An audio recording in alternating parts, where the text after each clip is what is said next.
In this video, we're going to continue to talk about JavaScript modules, as there are a few other ways we can use both the export and the import to better structure and set up our files. The first thing I'd like to talk about are the two different styles of exports available to us, because currently we're only using one of the two styles. So right here, I'm going to remove the console.log statement, which isn't needed anymore, and I will set up a little bit of documentation to talk about these two styles. First up, we have the named export. This is what we're currently using.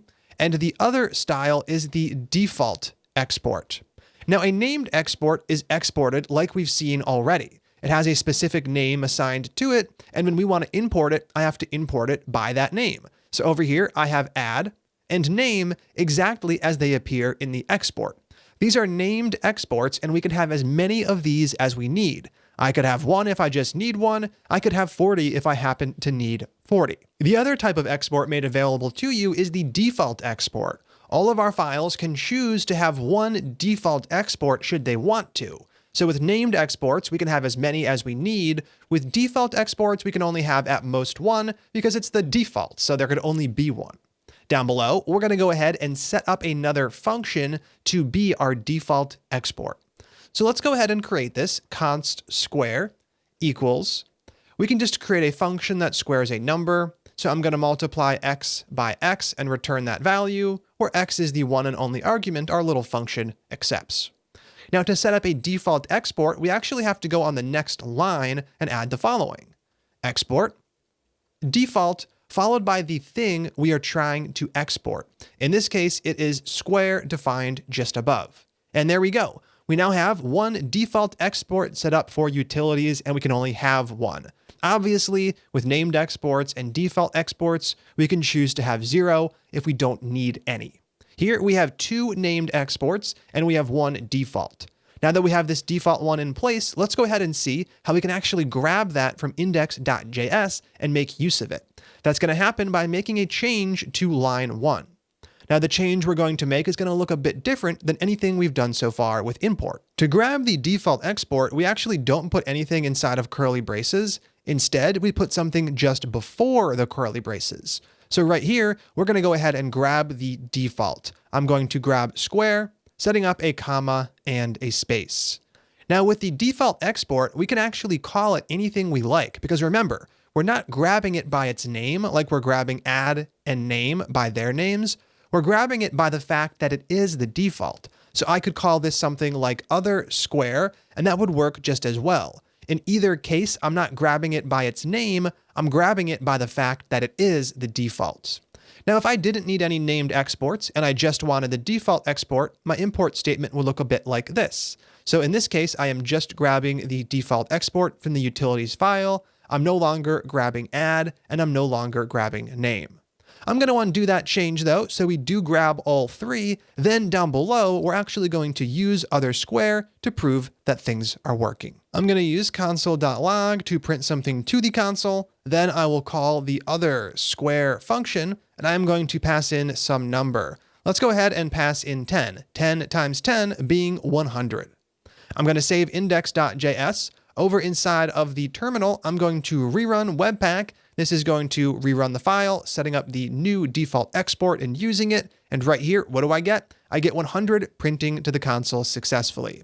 So in this case, we were able to export something as the default export. Then we were able to import it and actually make use of it.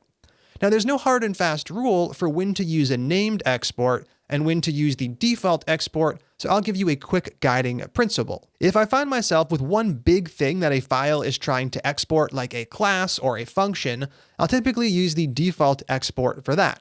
If I find myself needing to export 5 or 6 different functions or classes, then I'll usually use named exports for all of those. But remember, this is just a guiding principle that I happen to follow. There is no wrong way to set these up. The only real rule is that you can have at most one default export, and you can have as many named exports as you need. And as we've seen, you can use a combination of both when exporting and both when importing.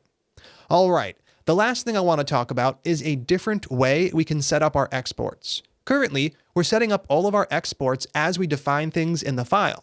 There's also an alternative syntax that allows us to define all of the exports in one place, typically the last line in the file.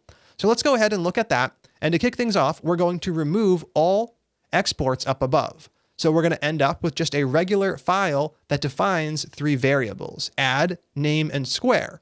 The goal is to set up the exports so the import statement works as is.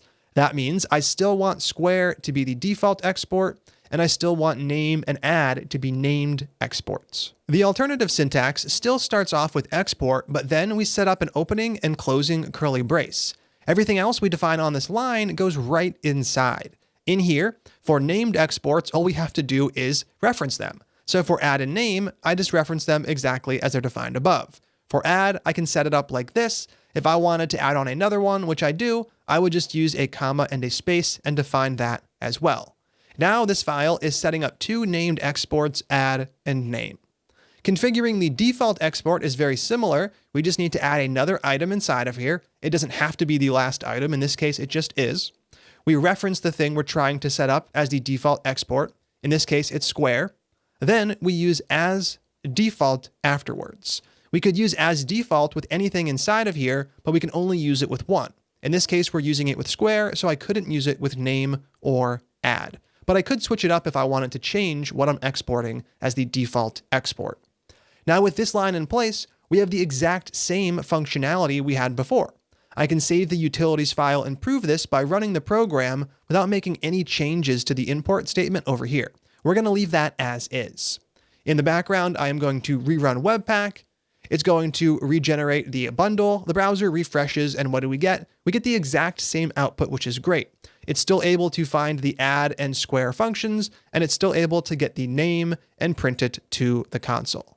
So there we have it. You now know pretty much everything there is to know about using JavaScript modules. Now don't worry, we're going to get some more real-world experience later in this section when we actually integrate all of this into the applications we've built so far. So I'm not going to leave you hanging there. But before we go, I do want you to use what we've learned here with the file created in the last video. Down below, this is an easy one, and I do have 2 steps for you to get this done. The first thing you're going to do is change Scream in this file over to a default export, and I'd like you to use the technique covered down here in utilities.js. Then as step 2, all you need to do is switch up the import statement in index.js to correctly grab the default export, since currently it's grabbing the named export, which is going to go away. In the end of the day, the program should still work as expected. I should still be able to scream the name to the console. So take some time to knock this out. Pause the video, test your work, and when you're done, click play. How'd that one go? Let's go ahead and kick things off by setting it up as the default export. So I'm going to remove export in front of my variable declaration. Then down below, I'm going to add that line, exporting some stuff inside of curly braces. In this case, there's just one thing I want to export, and it is Scream. Now, if I were to leave the code like this, I would be exporting Scream as a named export. That's not what I want. I want it as a default export. So right here, as default. Perfect. And now that we have this in place, we can actually move on to step 2 and change the import statement. Over inside of index.js, we currently have it as a default import, but we just need to switch up line 2 right here. We're no longer grabbing any of the named exports. Instead, we're trying to grab the default one. Now I could call this Scream. That would work perfectly fine with the code, but just to drive the point home that we can call it whatever we want, I'm going to call it other Scream. Then down below, I'm just going to change the function we use from Scream to other Scream. Now if we save index.js, we can go ahead and actually test our work. I'm going to rerun things from the terminal, rerunning Webpack for the final time in this video. Down below, we can see our program still runs correctly, printing Andrew in all uppercase with our exclamation mark on the end. So there we have it. We now know how to use the JavaScript module system, and we're going to take advantage of that throughout the rest of the course. That's it for this one. I'll see you in the next one.